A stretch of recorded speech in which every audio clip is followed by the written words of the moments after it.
Conexionistas, una emisión más. Yo soy Armando Reigadas. Bienvenidos, bienvenidas a un episodio que pues ahorita van a ver la importancia que tiene. Ya están viendo abajo a Mónica Uribe, quien es nuestra especialista en todos los temas de religiosos, politóloga, maestra y doctora en historia por la Ibero, es docente también, especialista en relaciones Iglesia-Estado, ha participado en diversas publicaciones especializadas, ya nos presumió por ahí unas que sí se ven muy sofisticadas y colaboradora del tema en Radio Fórmula. Edgar, ¿cómo estás? Buenas tardes. Buenas tardes, días o la hora que nos estén escuchando y viendo, amigas y amigos de Conexionistas. Eh, Hoy Mónica nos acompaña para hablarnos, me parece, de uno de los temas más importantes que eh, Occidente debe de reflexionar. Y se trata de la continuidad del Concilio Vaticano II, pensar en su herencia, pero sobre todo en lo que sigue. Si recordarán, y estamos haciéndolo justo en este momento, porque hace un par de días, hace 60 años, el 11 de octubre del 62, eh, el Papa Juan XXIII inicia estos trabajos para, Angelo Roncalli, inicia estos trabajos para abrir la iglesia al mundo, para modernizarla, para ventilarla, y generó mucha controversia, mucha resistencia al interior en una de las instituciones, y queremos concentrar nuestra conversación con Mónica y aprovechar toda su experiencia justamente para hablar de la institución de la Iglesia Católica y no de la fe católica, ¿no? Queremos hacer ese énfasis. Porque en estos trabajos la Iglesia se abre y sería prácticamente imposible pensar que un papa no italiano llegara a ocupar el papado si no hubiera sido por esta apertura que tiene la Iglesia. Hubiera sido imposible pensar que la iglesia transitara este shock cultural de la década de los 60, de una época de posguerra en donde la iglesia enfrenta una crisis importante, de la caída del muro de Berlín. Es inimaginable pensar que esta apertura y esta mayor participación que tuvo la iglesia promoviera, ¿no?, su expansión, inclusive en términos ya de vinculación política, y una lista de asuntos que sin duda positivos y negativos para Occidente, que sin duda generó este concilio. Pero lo importante aquí es que las razones que argumentó el Papa en aquel momento, Juan XXIII, era la necesidad de un cambio por este mundo convulso que él veía. Como historiador, como hijo de aristócratas, ¿no?, de clase acomodada italiana, tenía esta conciencia para advertir lo que venía para la iglesia y de no cerrar, de no abrir sus puertas, de mantenerlas cerradas, ancladas, atrincherada. Este papa viejo, que sorprendió a todos, apostó por renovar, por abrir las puertas para que se refrescara, para que se ayornara, se actualizara.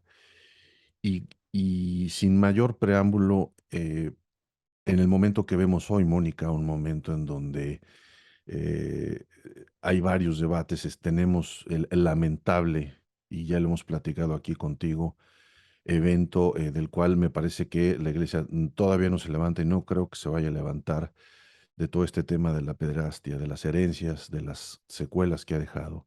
En este mundo de Internet, de conexiones rápidas, de sobreinformación, en este mundo de imágenes, este número de agendas de equidad de género, de cambio climático, de reinterpretación del rol de la mujer en toda la sociedad, me parece que se generan estas condiciones de nuevo para que la iglesia se haga un llamado y se actualice, se vuelva a modificar.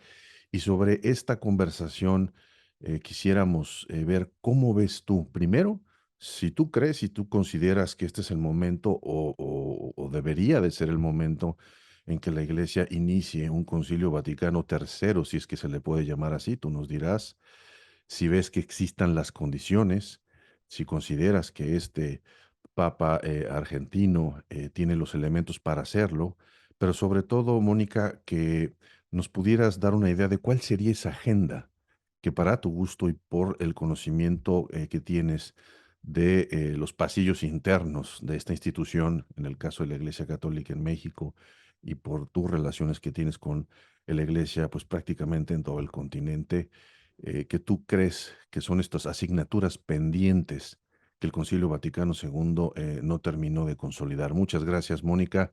Y pues ahora sí, te escuchamos atentos porque cada vez que tú hablas nosotros nos ponemos a apuntar. Armando y Edgar, mil gracias por la invitación, de verdad que gusto estar con ustedes. Bueno, pues es un tema súper complejo, ¿no? Hablar del Concilio Vaticano II. Yo me considero una persona súper posconciliar. Nací 3 meses exactamente después de que terminara el concilio. Y pues sí, los efectos del concilio. Bueno, he tenido que analizar el concilio por varias razones, ¿no? Pero los efectos del concilio son efectos duraderos y es un cambio eclesiológico. Creo que es el primer punto que tenemos que abordar. Es la concepción de la Iglesia sobre sí misma. Ese es el verdadero cambio que hay en el Concilio Vaticano II, que no lo hay desde el Concilio de Trento de mediados del siglo XVI. El Concilio de Trento es un concilio que se hace para definir la fe católica frente a las herejías protestantes. Ojo, el Concilio Vaticano II es un concilio que trata de superar lo parroquial que resultó el Concilio Vaticano I, que tiene dos cosas importantes y que se realiza en medio del proceso de unificación italiana, en donde al Papa, al papado, al Estado del Vaticano, le arrebatan la mitad de la bota, que realmente la mitad de la bota, o sea, el centro de la bota italiana, de la península italiana, eran los estados pontificios. Y la unificación italiana requiere un Estado nacional moderno donde la parte teocrática se reduzca al mínimo. Y es una situación que Pío IX, que tenía ya muchos años en el pontificado, se resiste. Entonces tenemos que entender esta parte, o sea, es en 1540, 1560 y algo, se lleva a cabo el Concilio de Trento, es el pleito contra Calvino, contra Lutero, contra todo, ¿cómo se llama el segundo, Melanchthon y toda esta gente, ¿no? Es un pleito entre el mundo mediterráneo y el mundo germánico. Esa es la realidad, ¿sí? Es un pleito de choque de civilización, de alguna manera, ¿no? En donde no se cuestiona la verdad de la fe, sino los dogmas establecidos por la tradición. Es lo apostólico frente a lo evangélico, la tradición frente a lo local. Son estas dicotomías. El Concilio Vaticano II es un concilio político, en donde de lo que se trata es de reafirmar la figura pontificia en dos cosas. Una, como jefe de un Estado, y dos, como infalible en términos de dogma, que es donde sale el término de infalibilidad papal. Entonces no había infalibilidad papal, era más una cuestión que después se recupera, sin decirlo así, es una cuestión de concilio. ¿Sí? Han habido 21 concilios y la cuestión es que lo que quiere Pío IX es reforzar el papado como una entidad supranacional de fe que finalmente es el último reducto donde el soberano lo es por gracia de Dios. Porque ya en ese momento hablamos de monarquías constitucionales y de una serie de factores políticos que nos hablan de sociedades bastante más modernas, en donde el tema es antropocéntrico, no teocéntrico. Entonces, ¿qué es lo que hace Pío IX? Enconcharse con la infalibilidad, el dogma de la infalibilidad papal, más el dogma de la Inmaculada Concepción de María, que es, a mi juicio, una exageración, ¿sí?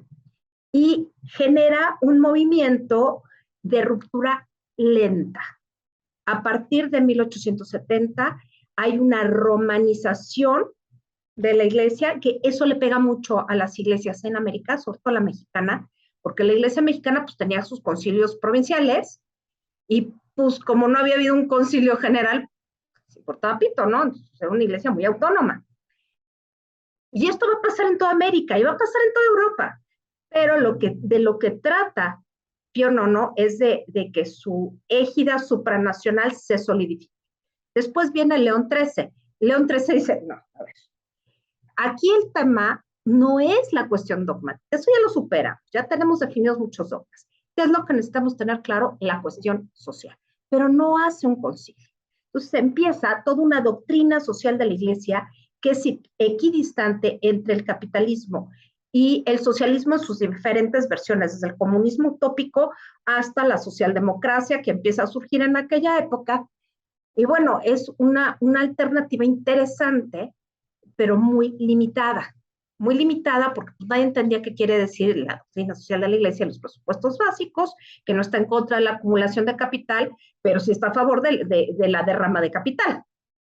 Y está a favor de la propiedad privada, sí, pero hay propiedad privada que tiene que ser, que se tiene que colocar al servicio de la sociedad. Y esto habla de una visión de un Estado al servicio de.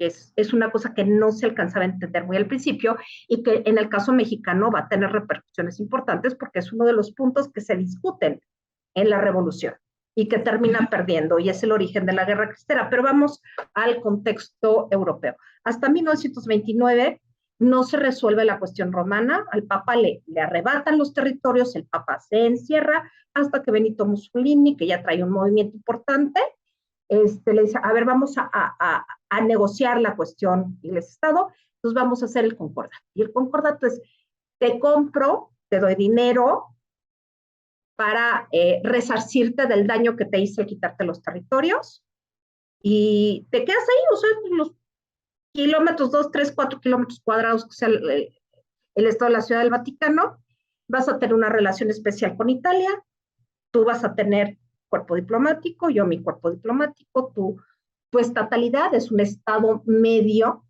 no es un Estado nacional, de hecho, que sepa, nadie ha nacido en el Vaticano en los últimos siglos, ¿verdad? Y vas a tener una calidad internacional muy particular. Solamente comparten el Tíbet, en ese momento pues medio sí, pero ya no, y es un Estado medio, es el único Estado medio que hay en este mundo.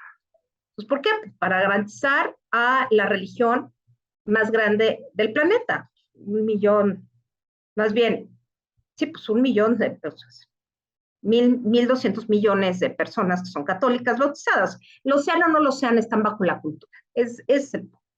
Bueno, ¿qué es lo que pasa? Llega los papas del pleito, Pío XI, Pío XII, Pío XII denostado por todos lados, se le acusa de haber cooperado con Hitler. Yo creo que no cooperó y la evidencia empírica nos está señalando que no hay tal cooperación, sino está también esta historiografía anticatólica, sobre todo alemana e inglesa, que ya empezó a derrumbarse. Pero en realidad, digo, Pío XII, ¿qué iba a hacer? Pues defender a los de casa, ¿no? Incluso defendió a los judíos del gueto de Roma. Pero el punto es que Pío XII se da cuenta de una cosa. El Vaticano era un desorden administrativo. Y era un desorden administrativo porque, a pesar de ser el ente más presente en todo el mundo, nunciaturas, había en todos lados, había un desorden en términos de lo que hoy conocemos como administración pública. Este es el primer horror. Saliendo de la guerra, Pío XII dice, bueno, ¿qué es lo que hay aquí?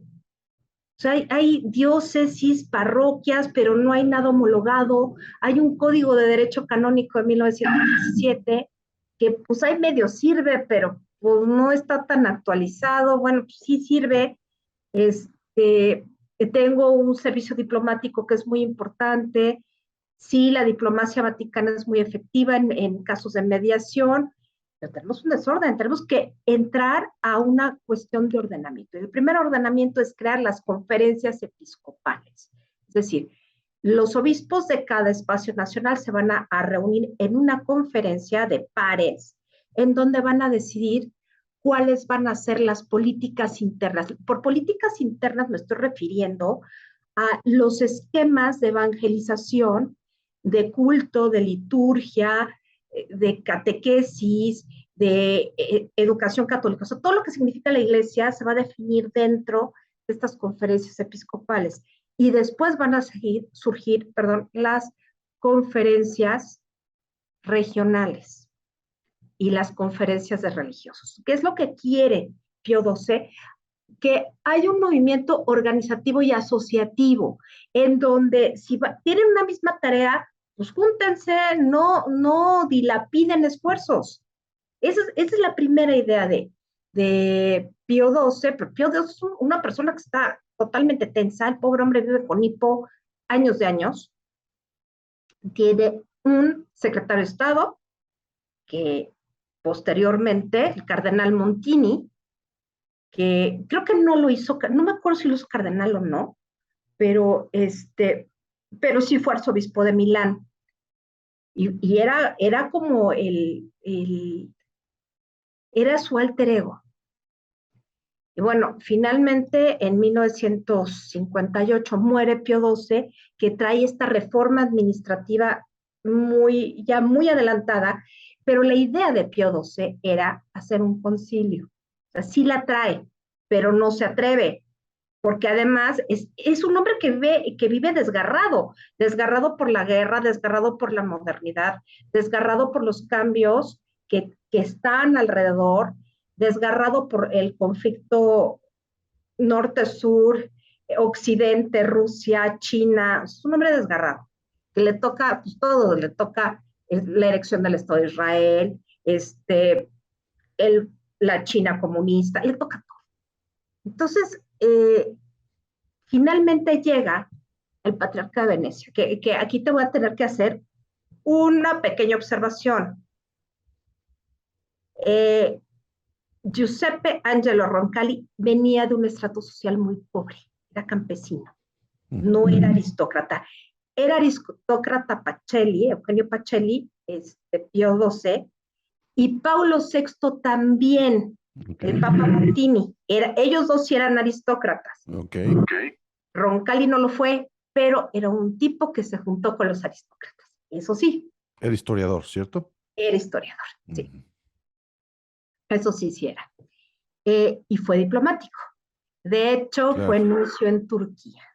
Y a él le hicieron una trastada, porque sí le prometieron hacer un cambio en la relación de la constitución turca con las iglesias cristianas. Y luego le pintaron un violín, ¿no? Pero él se lleva bien con todo el mundo.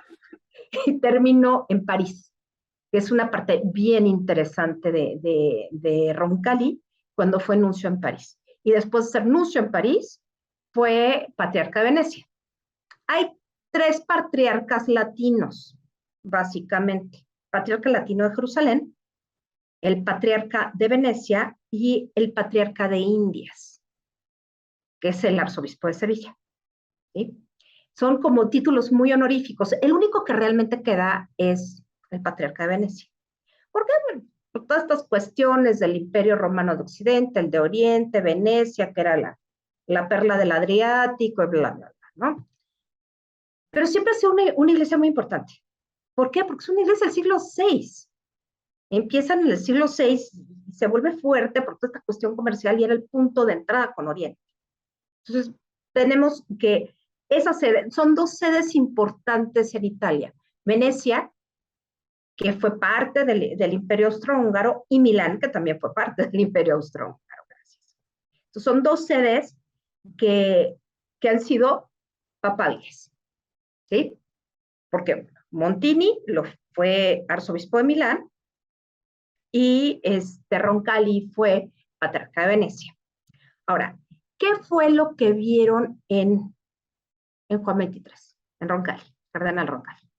Primero, que ya estaba viejito, que ya estaba medio cucho y que iba a ser como el que finiquitara, que sí lo fue de alguna manera, el pontificado de Pío XII.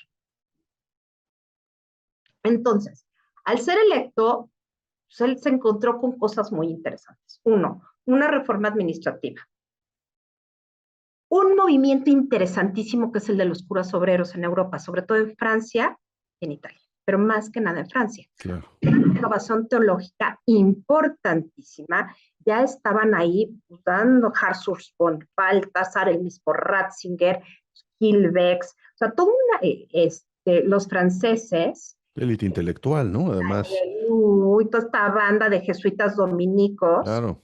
que se están moviendo y que traen un pensamiento muy distinto, pero es un pensamiento posguerra, que se están cuestionando junto con Camus y tienen diálogo hasta con Simone de Beauvoir y todo este tipo de cosas, están viendo que el mundo no es. Está también la escuela norteamericana, que tampoco estaban tan cojos, que ya está empezando a surgir un pensamiento teológico en América, ¿sí? Y bueno, estaban los argentinos también, ¿sí?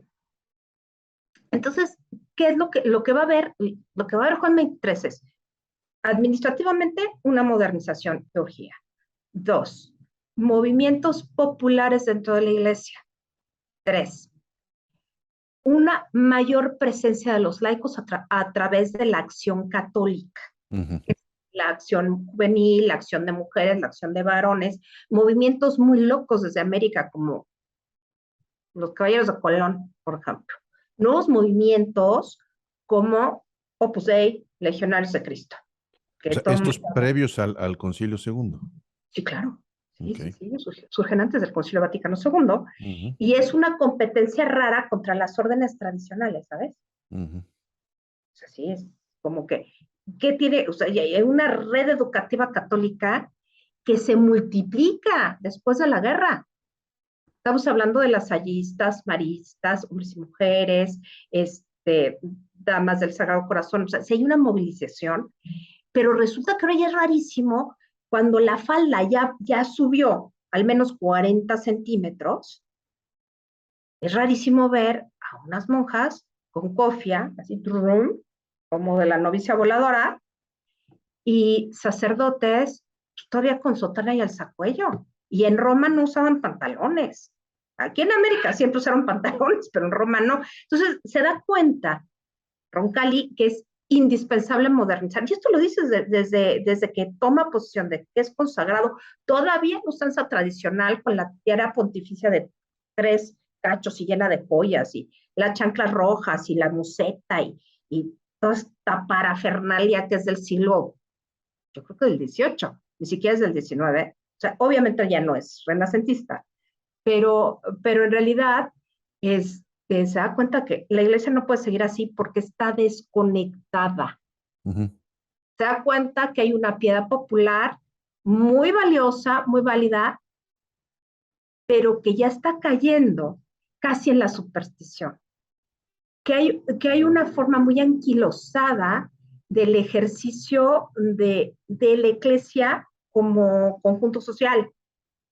Y también se da cuenta de que esto ya no marcha, porque ya está la televisión, ya está el radio, ya está el cine. O sea, hay realidades sociales que han cambiado la faz del mundo. No solamente fue la guerra, sino los efectos de la guerra. O sea, Claro. ¿qué que hacer? Ayornarse. Y esto implica, primero, llamar a un sínodo de obispos para ver cómo van a empezar y con qué empiezan.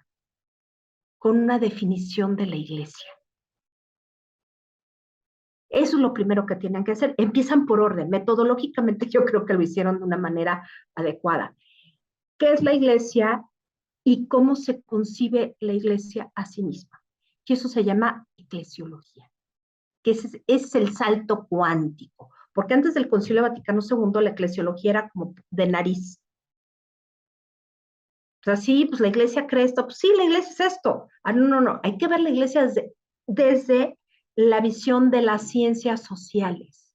La eclesiología es una ciencia social que trata sobre la iglesia. Quizá el tema es parte de la teología, evidentemente, pero es una ciencia que retoma todo el bagaje de las ciencias sociales de ese momento hasta la teoría de sistemas, los primeros barruntos de Talcott Parsons, para tratar de explicar qué es la iglesia y cómo debe proceder. Hasta ahí, Mónica, para, para ganarle tiempo, porque me parece que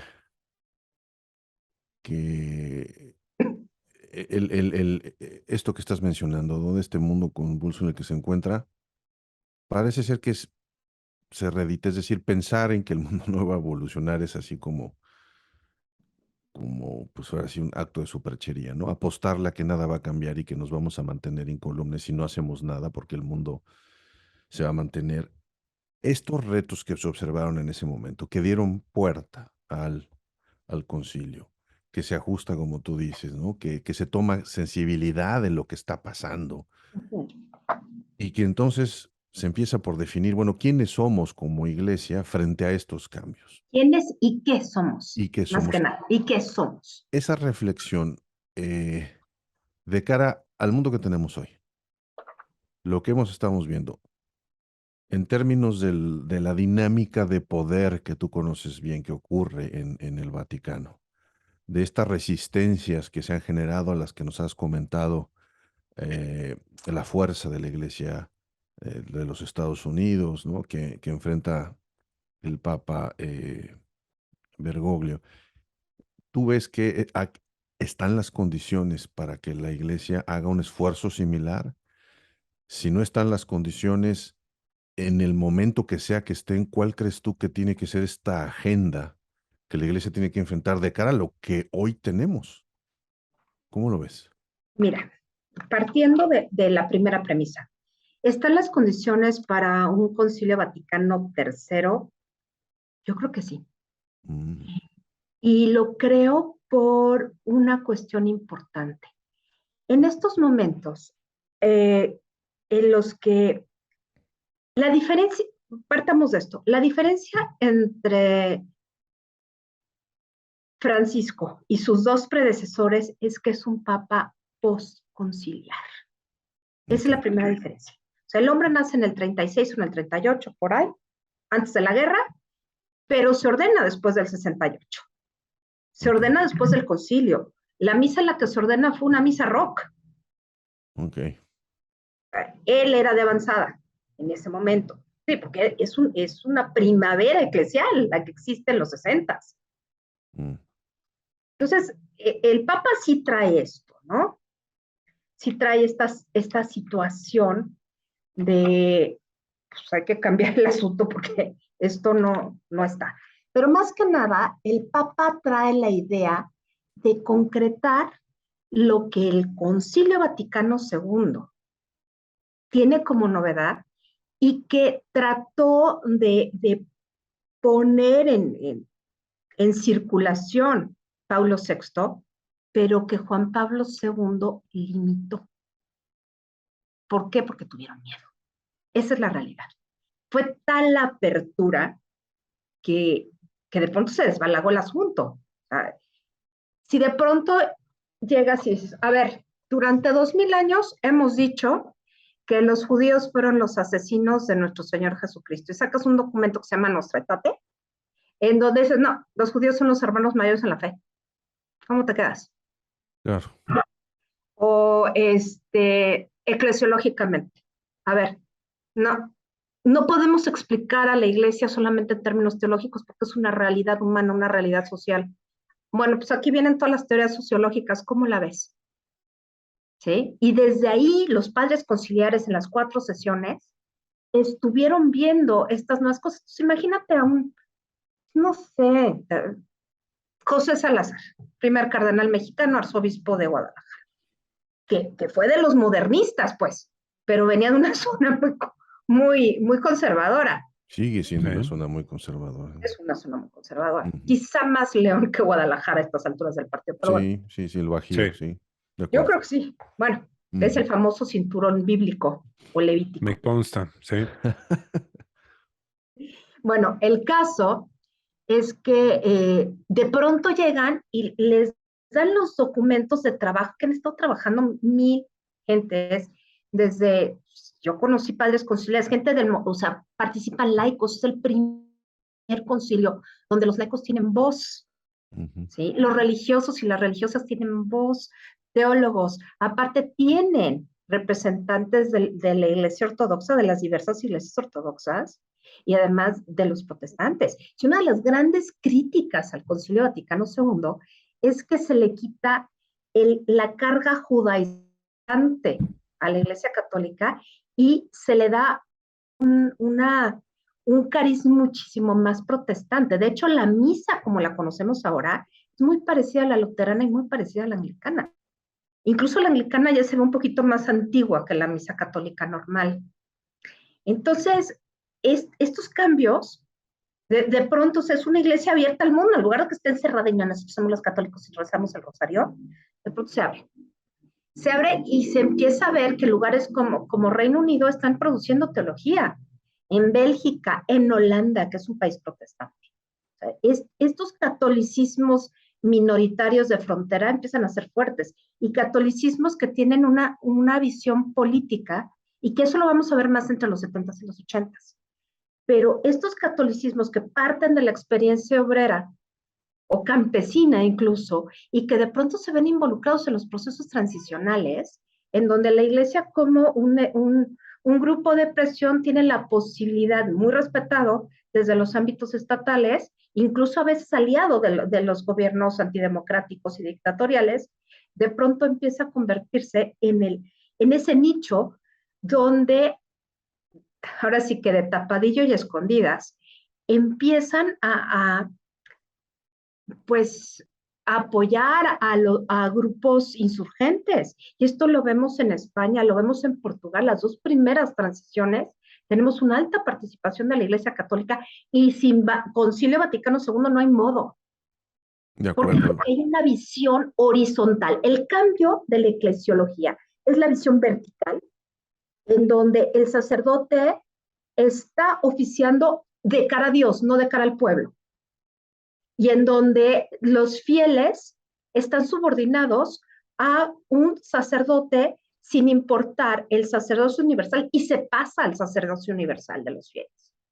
Entonces, es un movimiento democratizador desde la propia eclesiología. Entonces, esto es lo que, esta visión democratizadora de una eclesiología horizontal, en donde el sacerdote se voltea, le da la espalda a Dios, y oficia ante el pueblo y de cara al pueblo, y la Eucaristía se hace de cara al pueblo, sin tapujos, porque incluso se quitan las barandillas. O sea, si ustedes ven una iglesia anterior al concilio y una iglesia posterior al concilio, vamos a tener este remanente de iconostasio, que hacía, el iconostasio en las iglesias ortodoxas son estos cuadros que hay, y que es como una puertita y se alcanza a ver al altar. Y esto se va abriendo en la iglesia romana, de tal manera que llega un momento que nada más queda una barandilla, que es lo que separa el altar y unos escalones que separan al altar de los fieles. Y muchas veces ya ni siquiera hay esta separación de peldaños, ya no hay escalones. Ya un proceso de apertura con electroshocks. Por supuesto, y eso fue lo que no gustó. Eso genera miedo y por eso tenemos a Karol Wojtyla como el más representante de los retrógradas. Exacto. No, y hasta la fecha creo que siguen ese tipo de cosas, sigue siendo un tema de controversia, ¿no? Ese es el tema que tiene Francisco. Francisco quiere implementar los cambios del Concilio Vaticano II, pero de a debis. Digo, Pablo VI, ¿cuántos años fue? Del 65, fueron 13 años, en donde lo trajeron al pobre azotados entre modernistas y conservadores. Y era un hombre hasta cierto punto tímido, que dudó, porque él pudo haber sacado la Humanae Vitae en otros términos, y no me refiero a que no condenara el aborto, eso está dado por sentado, sino la pastilla anticonceptiva. Los cardenales holandeses y belgas les decían, a ver, ¿es anovulatorio, señor, por Dios? No, es que la concepción es desde la concepción hay vida. Pero los anovulatorios, señor, pero eso no es de la concepción. No, señor, los anovulatorios impiden la ovulación. Bueno, se les fue la Humanae Vitae. Yo creo que el gran error del Concilio Vaticano, o de los efectos, porque no es del Concilio, es del 68, de Pablo VI, fue haber abierto esa parte media. Pudo haber dicho anticonceptivo sí, aborto no. O sea, no vamos a permitir la pastilla el día siguiente, pues en esa época ni se pensaba, pero los anovulatorios sí. El condón sí. Yo creo que eso hubiera sido muy adecuado, sumamente adecuado, pero no lo hicieron. Y cedió, o sea, aquí se ve que Pablo VI cedió ante los conservadores. Y esto, de alguna manera, le reviró, sobre todo en América Latina. ¿sí?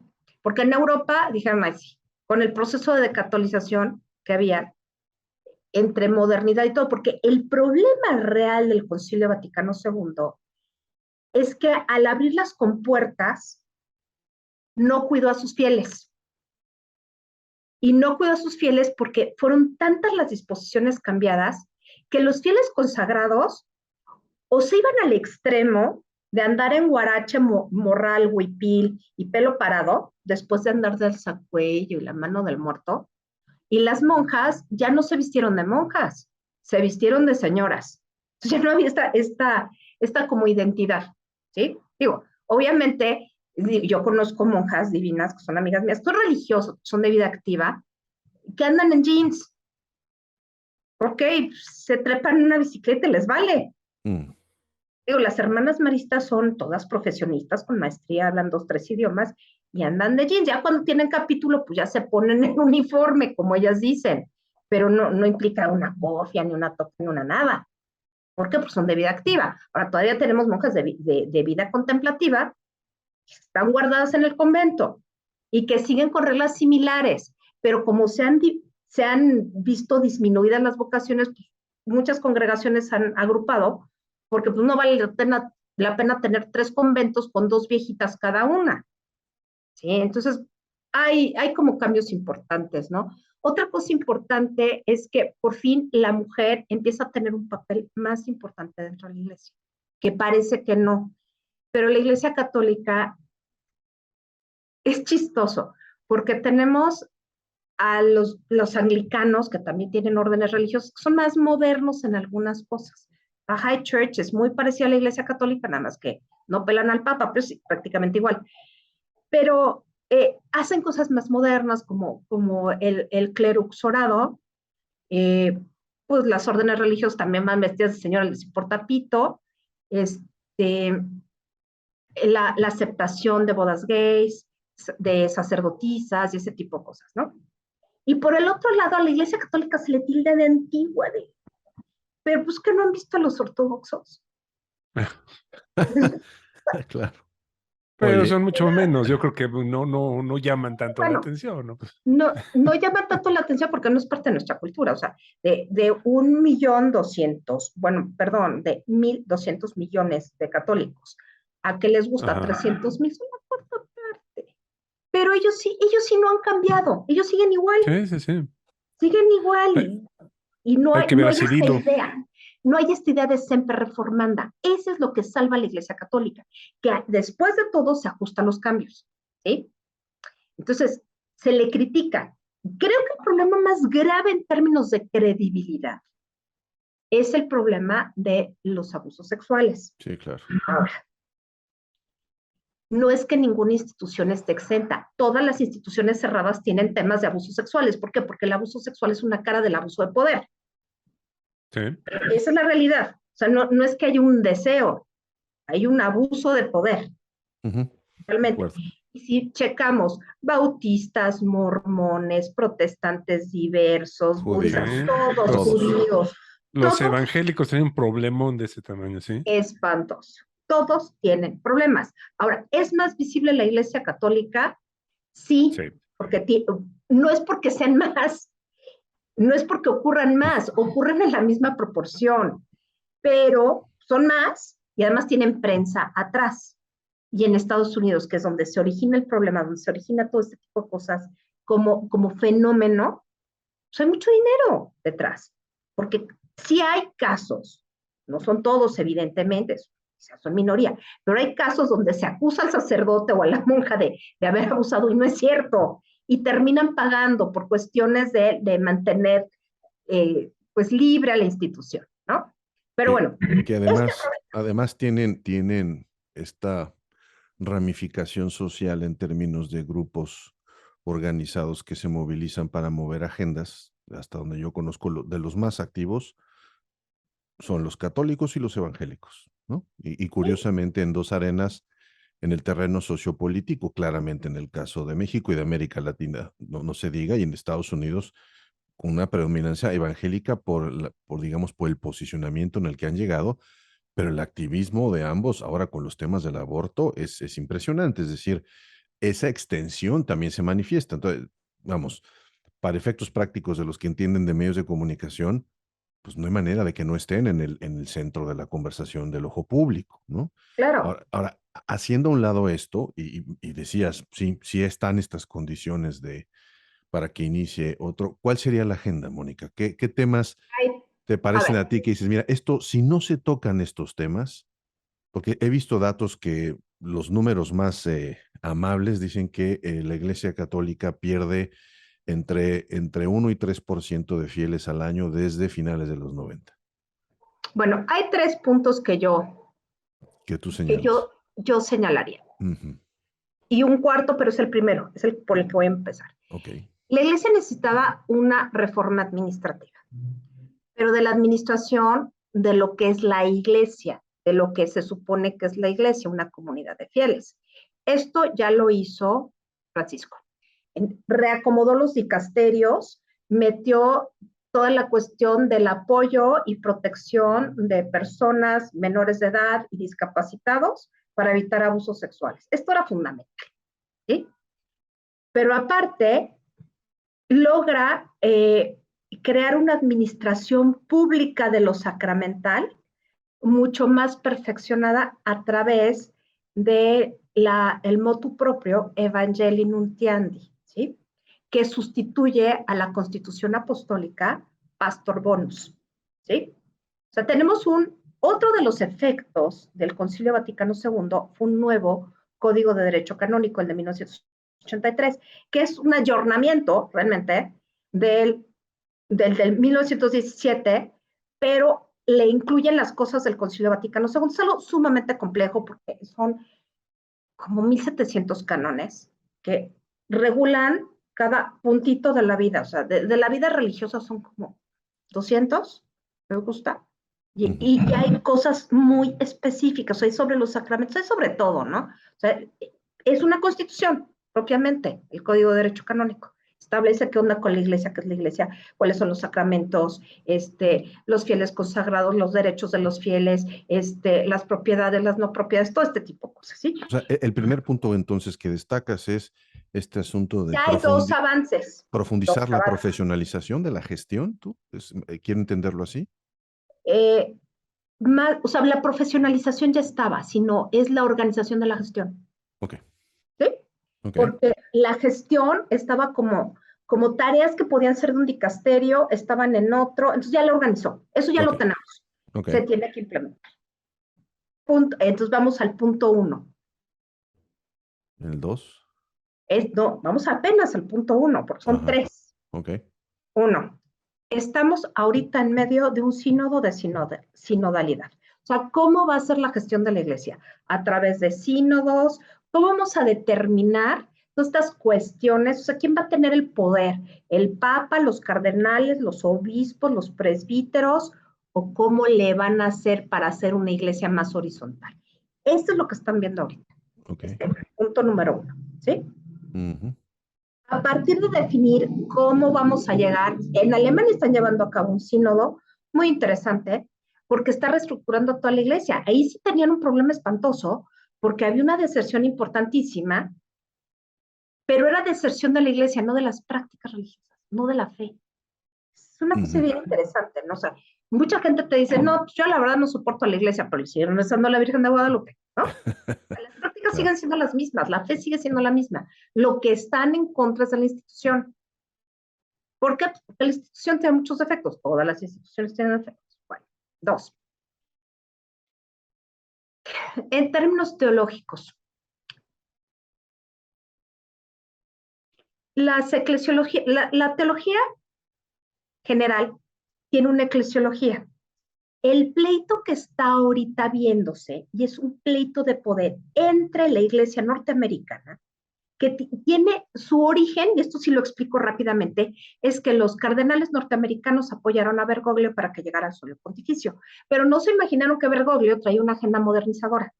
Ellos querían seguir con la onda de Benedicto. Eso creo que ya lo platicamos alguna Sí, vez. sí, sí, yo lo creo. Ujú. Bueno, entonces, ¿qué es lo que están haciendo? Es un eje angloparlante porque pasan por algunos ingleses y pasa por Bélgica y pasa por Alemania, porque hay un sector de católicos alemanes hiperconservadores e hiperaristócratas que están avanzando esa agenda. Pero esa agenda está relacionada con Novak, que fue un filósofo norteamericano de origen checo, que argumentó que la democracia necesitaba del catolicismo porque el catolicismo y democracia sí embonaban por la libertad. O sea, sí hay puntos interesantes de Novak, ¿no? Porque es muy tirado a la nueva derecha. Sí. Entonces, estas ideas de Novak las retoma Juan Pablo II y, queriéndolo o no, lo retoma Benedicto. Entonces, esta gente lo que quiere es una iglesia que sea más conservadora, que se recuperen las tradiciones de la iglesia, porque que ya no se pueden recuperar. A ver, ¿quién demonios habla latín? Por ejemplo. Entonces, hay un grupo de exquisitos que quieren una misa, o sea, son dos cosas ahí. Uno, el grupo de exquisitos que quieren una liturgia pre-Concilio Vaticano II, una liturgia de cara a Dios, pero no de cara al pueblo, una liturgia donde el centro es el sacerdote, no el pueblo, y se pierde el cristocentrismo, ¿sí? Y la gran mayoría de la iglesia que dice, a ver, si me hablas en latín no te entiendo. O sea, es la diferencia entre oír misa y estar en misa. Porque antes la gente oía misa. ¿Qué hacían? Pues el cura estaba ahí echando todo el verbo con Dios, platicando con Dios, y la gente estaba rezando el rosario, contestaban lo que le decían que tenían que contestar, ahí se echaban el Padre Nuestro en español, chance y el credo, se persinaban y se alargaban, entonces ya oían misa, pero no había un compromiso en un entendimiento de la fe. El tema es ese precisamente, que lo que busca el Papa es que la gente entienda qué demonios está diciendo, perdón por lo de demonios, pero o sea, la gente que oía misa antes, la oía desde otra perspectiva, desde lo sagrado, sin contacto con lo profano y con la realidad social. La gente de ahora, mi experiencia con la misa en latín, en el oratorio de Londres, ahí voy yo. Me puse una pañoleta porque no llevaba mantilla, llevaba pantalones y me tuve que poner una gabardina y estábamos a 35 grados, porque ¿cómo vas a ir sin pantalones? Y pues era como la iglesia ortodoxa.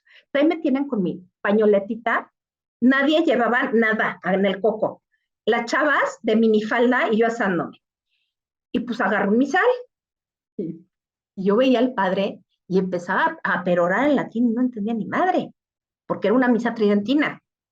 Y me había equivocado de misal. Agarré un misal de una misa moderna, pero en latín. Entonces terminé hecha bolas, no entendí nada. Yo nada más estaba viendo y dije, ¿y esto de qué se trata, man? Es que así se oía misa. Pues yo ya no entendí nada. O sea, esa es mi experiencia con la misa en latín. Hay unos exquisitos que Edgar y yo, uno que otro, que van a Salto del Agua y se les hace chido ir a la misa en latín. Sí, eso ya se convirtió en un tema de estatus, Exacto. Claro. Pero pues, ¿hablan latín? Perdón, ¿hablan latín? Algunos sabrá que sí. El personaje en comento, que si lo conoces, es un internacionalista de la Ibero, pues sí habla latín. Sí, porque estuvo en Claro. el noviciado de los No, pero jesuitas. como dice Edgar, ¿no? Ya es un tema de estatus, ya es un tema de yo soy más fiel Sí, porque y eso es lo que quiere estoy en evitar la el Papa. original. Entonces, Exacto. con este ejemplo, les quiero explicar que hay divisiones paradas en la iglesia. Yo al principio dije, bueno, pues si quiero irme al latín, pues oigan, a mí qué, bola de exquisitos. Pero un fraile dominico me dijo, no es el tema del latín, es el tema de la eclesiología. Se está luchando por una eclesiología incluyente, en donde el sacerdocio universal opere. En la misa tridentina el sacerdocio universal no opera. Tú no eres nada en la misa tridentina, en la misa moderna sí eres. Interesante. Estás incluida, participas, sabes. En cambio, en la misa en latín, pues no. O sea, tenemos que avanzar. Claro.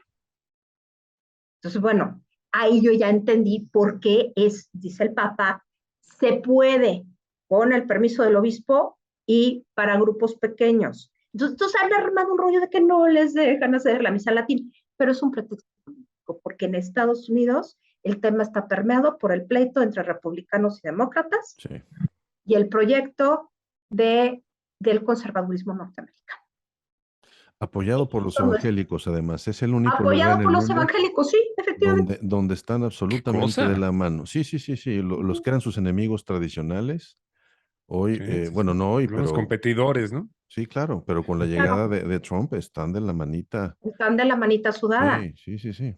y son gravísimos porque en realidad hay una diferencia profunda entre los evangélicos y el catolicismo, como es el Claro, catolicismo. Y el tema está en que la salvación no está relacionada con el dinero o con lo que tú puedas aportar, Con el sino trabajo. con lo que puedas entender y lo que puedas claro. comprometerte. Esa es la diferencia, porque en un grupo evangélico la salvación está en tanto le das, y eso se ve en la iglesia brasileña, en la universidad, casi todos los evangélicos, se ve Ajá, precisamente el tema del diezmo. En la iglesia católica eso no es importante. O sea, hacen cierto. tarea social, pero lo hacen por muchos mecanismos, o sea, llegan de recursos. Y ese es el tercer tema. O sea, tiene que Ok. quedar muy claro que los recursos de los que dispone la iglesia son producidos de una manera normal. O sea, nada de lavados de dinero y ese tipo de cosas. Eso tiene que quedar muy claro. Que la iglesia no es lavandería y que, digo, y hay dos posiciones diversas. Mucha gente, y eso se vio muy claramente en México, en donde algunos obispos en zonas de narcotráfico decían, bueno, pues que a mí si me dan limosna de narcotráfico, yo paro ese dinero y lo reasigno a labor social. Pues sí, güey, pero moralmente no está padre, ¿eh? Porque es delito, o sea, es dinero del delito. Exacto. Entonces, chéquenle, ¿no? Y el Papa está por la segunda opción, o sea, ¿cómo vamos a recibir dinero del delito? Claro, ahí hay una administración pública y una hiperburocracia que finalmente pues, está muy reticente a los cambios que está implementando Francisco. Tan es así, tan lo sabía, que en lugar de quedarse en las habitaciones pontificias, dijo, no, yo me quedo en Domus Santa Marta y adiós, y ahí se ven. Y aquí como de lo mismo que los compañeros, no va a ser que me quieran envenenar. Digo, es muy claro. Por- Oye, Mónica, yo creo que para variar, el tiempo contigo siempre se nos va como agua, carajo. Algo tenemos que Sí, hacer. caray. Y ya sé lo que tenemos que hacer, invitarte, pero más seguido. Porque Ok. mira, esta parte de interna, yo no la había visto, honestamente. ¿No? Y no es porque tú estés aquí. O sea, estuve tratándome de documentar un poco para poder hacer mejor mis preguntas contigo. Eh, Porque claramente estos tres retos que señalas es, o sea, la Iglesia Católica como institución pues no puede abordar o abrirse o entender o interactuar con el mundo externo si no se arregla el interior primero y esta guía que nos acabas de dar me parece que es fundamental. Nos faltan los temas externos, nos faltan estos temas de la realidad de este mundo que está ahí, que Es que creo eso que... es lo que les quería decir. O sea, finalmente tienen que arreglar esto para luego pensar en sacerdocio femenino, Exacto. que el sacerdocio femenino yo lo veo difícil por una razón muy grande y muy pequeña a la vez, una razón histórica. No tenemos evidencia empírica de la existencia de presbíteras. Tenemos evidencia de diaconisas y tenemos evidencia de que a las esposas de los obispos les decían episcopas y a las esposas de los presbíteros presbíteras, que ellas tuvieran una ordenación Sí, sacramental, claro. no hay evidencia. Hay mucha discusión en esto.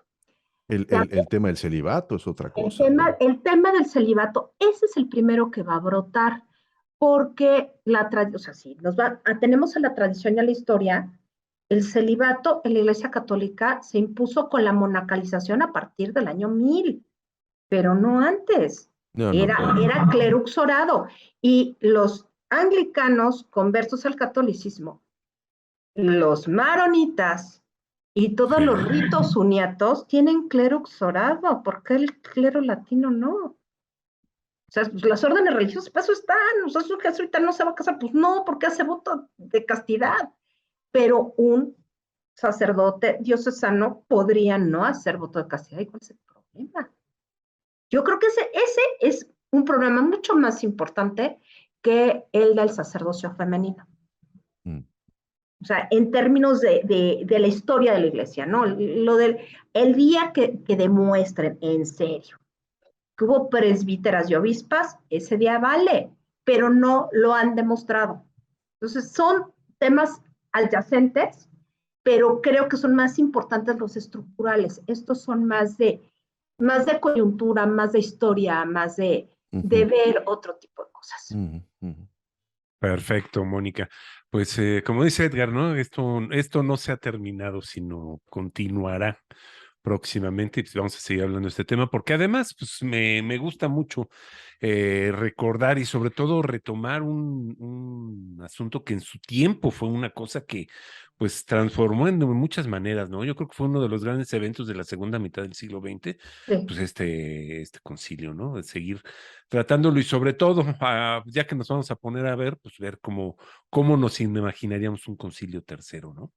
Sería muy divertido, ¿eh? Sería A un mí buen me tema. encantaría. Sería un Oye, buen y tema. aparte hay un esfuerzo que se está llevando a cabo ahorita de recabar las opiniones de los fieles en cada diócesis. Claro, Qué no todo el interesante. mundo participa porque nadie sabe, nadie entiende. Bueno, Claro. empezando por ahí. Y a los Sí. apóstatas no nos van a preguntar, entonces. Pues sí, ¿como para qué? ¿No? Aunque puede Así ser es que sí, esto. o sea, el Papa es muy inteligente en ese sentido. Pues, ¿por qué no preguntarles a los que se fueron porque se fueron? ¿No? Exacto. Bueno, sería Así. ahora sí sería el epítome de la inclusión. Claro, Sí, sí, sí. claro, claro. No, Sí, O bueno, sea, ¿por qué sí. te fuiste? O sea, ¿qué viste que te fuiste? ¿No? no quiero ver a todos nuestros amigos del Bajío. No, bueno, va a haber, va a haber retaliation, como se dice, y fuerte. Yo creo que el Está tema no es bien. sencillo. Al No. final, como Sí. yo lo veo, y es posible que esté yo juzgando de manera equivocada. Yo lo veo como siempre es una disputa, una correlación de fuerzas que se reacomoda y Bueno, es una visión natural, eres politólogo. en este asunto de administrar la fe, ¿no? Pasa por el poder, ¿no? Exacto. Entonces, No hay modo de sustraernos. O sea, a mí me no, dices, ¿desde dónde ves tú el tema iglesia? Obvio, desde que soy politóloga, ¿no? exactamente. Claro. Pues muy Yo bien, no Mónica. puedo hacer otra cosa más que historia política de la iglesia. Pues Eso sí. yo la tengo muy definida. Oye, bueno, pues ya estamos, Mónica, regresar contigo vamos a ver si Dale, sí, yo podemos encantada. pintar esa especie de agenda de qué sería de un posible Concilio Vaticano III, las condiciones que habría y ¿sabes qué parte estaría buenísima? Tú que le entiendes bien a esto. ¿Cuáles son los equipos, si pensamos ahora en términos mundialistas, ¿no? Híjole, Que van a sí, está jugar súper porque, complicado, caray, porque finalmente el colegio cardenalicio se cambió completamente, o sea, ya no es eurocéntrico. bueno, ahí vamos a hacer una pausa ahí, porque hay que entrarle a esto, Sí. o sea, Sí, sí, sí. hay que darle Sí, un sí, sí. tiempo. ¿Ya ves? Ya nos acabas de poner así como los perros de Pablo a babear, con lo que acabas de comentar, pero bueno, tenemos que hacer un corte en Sí, algún hay momento. muchos grupos de presión y mucho tiene que ver con el idioma. Otra Claro. variable interesante. No, bueno, ¿ya Ese es ves? un punto que poca gente ve, Muy bien. pero generalmente el idioma es una condición. Interesantísimo. Oye, Ujú. Mónica, pues mil gracias. Como siempre, Sí. estas pláticas son súper, súper interesantes y además de amenas y sabrosas, uno aprende. Mónica, mil gracias, de No, veras. no, no, gracias a ustedes, de verdad. Encantada. Gracias, Mónica. Tus redes sociales, acuérdate que somos conexionistas. ¿Cómo conectamos contigo? En Facebook aparezco como Mónica Uribe y en Ok. Twitter aparezco como @leire1966. Magnífico, muchas gracias. Gracias Y a bueno, y usted. nosotros somos Conexionistas MX en Facebook y en Twitter. En YouTube nos encuentran como Conexionistas México. No olviden suscribirse a nuestro canal, darle me gusta a estos programas, pues sobre todo en aras de que nosotros sigamos produciendo este tipo de material, ¿no? Conexionistas también lo encuentran en Spotify para escuchar, pero también ahí está. Y la música que estamos escuchando es música de Alejandro Saborita, ahí está su canal de YouTube, y el diseño es de Sofía Reynoso, ahí la tienen en sus canales tanto de Facebook como de Twitter. Muchas gracias, nosotros somos Conexionistas.